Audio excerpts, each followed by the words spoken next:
क्या तुम्हें तैरना आता है? क्या तुम कार चलाना जानते हो? क्या उसे लिखना आता है?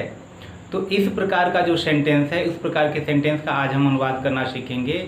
इस प्रकार का जो भी सेंटेंस है उसमें एक तरह से हमारे अंदर वह काबिलियत है। जैसे उत्तर दिया जाए क्या तुम्हें कार चलाना आता है, यानी वह पूछ रहा है क्या तुम कार चलाना जानते हो। तो मैंने कहा हाँ मैं कार चलाना जानता हूँ, मतलब मेरे अंदर काबिलियत है कि कार कैसे चलाई जाती है, उस गुण को मैंने सीखा हुआ है।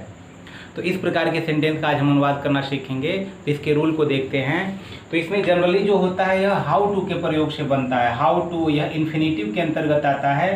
तो जो रूल है, अगर असर्टिव सेंटेंस होता है यानी असर्टिव में अफर्मेटिव सेंटेंस, तो सबसे पहले हम सब्जेक्ट लिखेंगे और इसमें हमेशा जानने के लिए नो, नोज या न्यू यानी प्रेजेंट इंडिफिनिट होगा।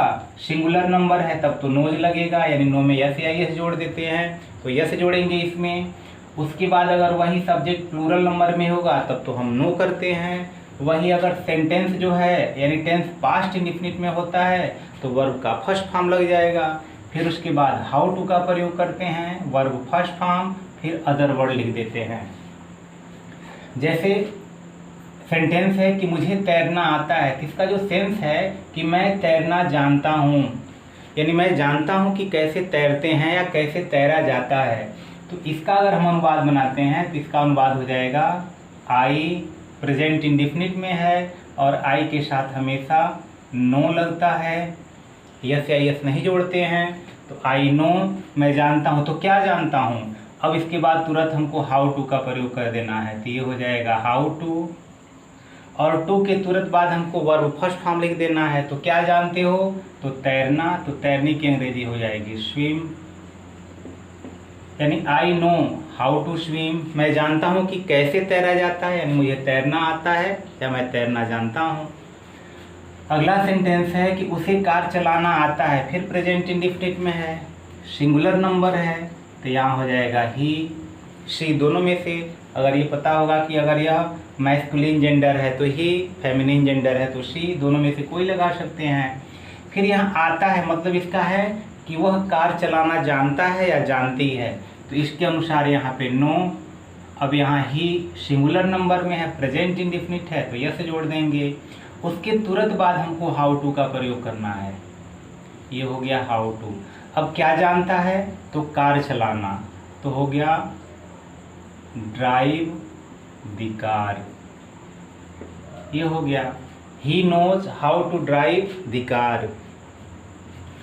उसके पश्चात देखते हैं महिमा को चाय बनाना आता है, यानी महिमा चाय बनाना जानती है। तो अगर इसका अनुवाद करते हैं, अभी प्रेजेंट इंडिफिनिट में है, महिमा सिंगुलर नंबर में है, तो ये हो जाएगा महिमा। फिर यहाँ हो जाएगा जानने की अंग्रेजी, यानी know, subject know, knows knew में से एक लगाना है, प्रेजेंट में नो या नोज और पास्ट में होगा तो न्यू लगा देना है, तो महिमा नोज। अब महिमा सिंगुलर नंबर में है तो नोज हो गया। उसके बाद हमको तुरंत हाउ टू का प्रयोग करना है। अब क्या जानती है, तो चाय बनाना जानती है, यानी उसको चाय बनाना आता है, तो यहाँ हो जाएगा प्रिपेयर। अब यहाँ हो गया टी, यानी Mahima knows how to prepare tea. फिर अगला सेंटेंस है कि हमें शतरंज खेलना आता है, यानी हम शतरंज खेलना जानते हैं।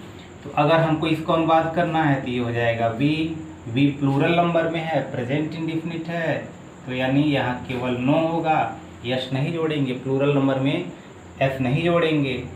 अब तुरंत उसके बाद हमको प्रयोग करना है हाउ टू। अब टू के तुरंत पश्चात जो ना लेने वाला वर्ब है उस वर्ब को लगा देते हैं, तो खेलना, तो ये हो गया प्ले। अब क्या खेलना, तो शतरंज, ये हो गया चेस। तो जो भी यह है खेलना इन्फिनेटिव से संबंधित है और जो भी इन्फिनेटिव से संबंधित होता है उस वर्ब के पहले हमेशा टू। तो यह रूल यानी एक ही साथ है, जो हाउ टू है वह एक ही साथ है, ये नहीं कि हाउ कैसे वाला है, हाउ टू यह एक साथ में आएगा और यह टू के तुरंत पश्चात जो वर्ब होगा उसका फर्स्ट फॉर्म, इसलिए इन्फिनेटिव हो जाएगा। फिर अगला दिया है कि तुम्हें पतंग उड़ाना आता था, यानी बीते हुए समय की बात है कि तुम्हें पतंग उड़ाना आता था, पता नहीं अब आता है कि नहीं आता है, यानी तुम पतंग उड़ाना जानते थे बीते हुए समय, यानी पास्ट इंडिफिनिट में।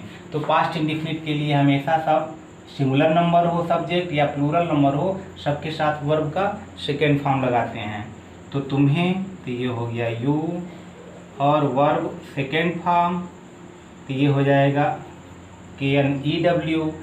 अब उसके तुरंत पश्चात हमको लगा देना है हाउ टू।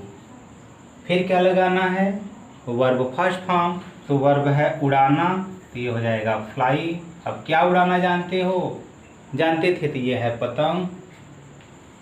अब ये हो गया काइट, दी काइट। तो इस प्रकार जो भी मुझे तैरना आता है, यानी क्या तुम्हें तैरना आता है, तो हाँ मुझे तैरना आता है, मैं तैरना जानता हूँ, I know how to swim. तो इस प्रकार से यह हाउ टू का प्रयोग हुआ। तो ये इनके कुछ नेगेटिव सेंटेंस और इंट्रोगेटिव सेंटेंस के अनुवाद देखते हैं और उनके सबसे पहले रूल देखते हैं। तो रूल है, सबसे पहले अगर प्रेजेंट इंडिफिनिट है तो सब्जेक्ट, सिंगुलर नंबर है तो डज नॉट, प्लूरल नंबर है तो डू नॉट प्रेजेंट इंडिफिनिट होने पर, उसके बाद नो, फिर how to, verb first form, फिर अदर वर्ड। वही अगर पास्ट इंडिफिनिट में है तो सबसे पहले सब्जेक्ट, सब्जेक्ट सिंगुलर हो या प्लूरल हो सबके साथ डिड नॉट, उसके बाद नो, फिर हाउ टू, फिर वर्ब फर्स्ट फॉर्म, फिर अदर वर्ड। तो पहला अनुवाद देखते हैं। दिया है कि उसे उर्दू लिखना नहीं आता है, यानी उसके अंदर उर्दू लिखने की जो काबिलियत है, हुनर है, वह नहीं है। तो अब यहाँ ही प्रेजेंट इंडिफिनिट है, सिंगुलर नंबर है, तो इसलिए यहाँ डजंट या डज नॉट।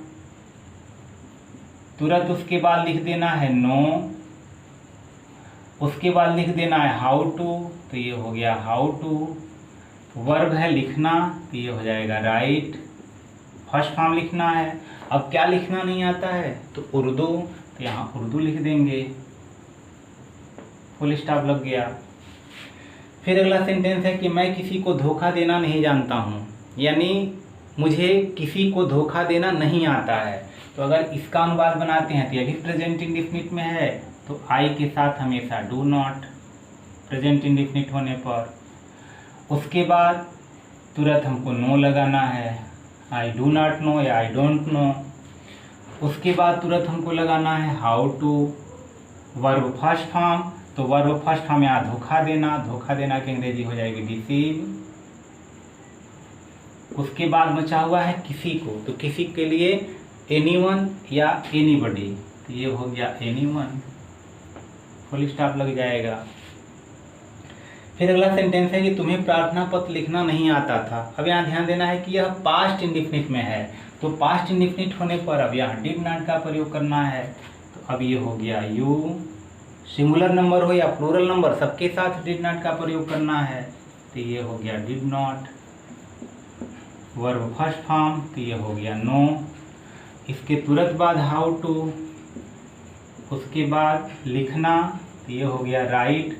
अब क्या लिखना नहीं आता है, तो प्रार्थना पत्र, ये हो गया एन एप्लीकेशन,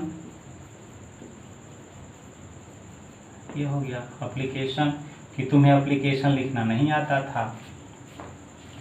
अगला सेंटेंस दिया है कि क्या तुम्हें अंग्रेजी बोलना आता है, यह इंट्रोगेटिव में है।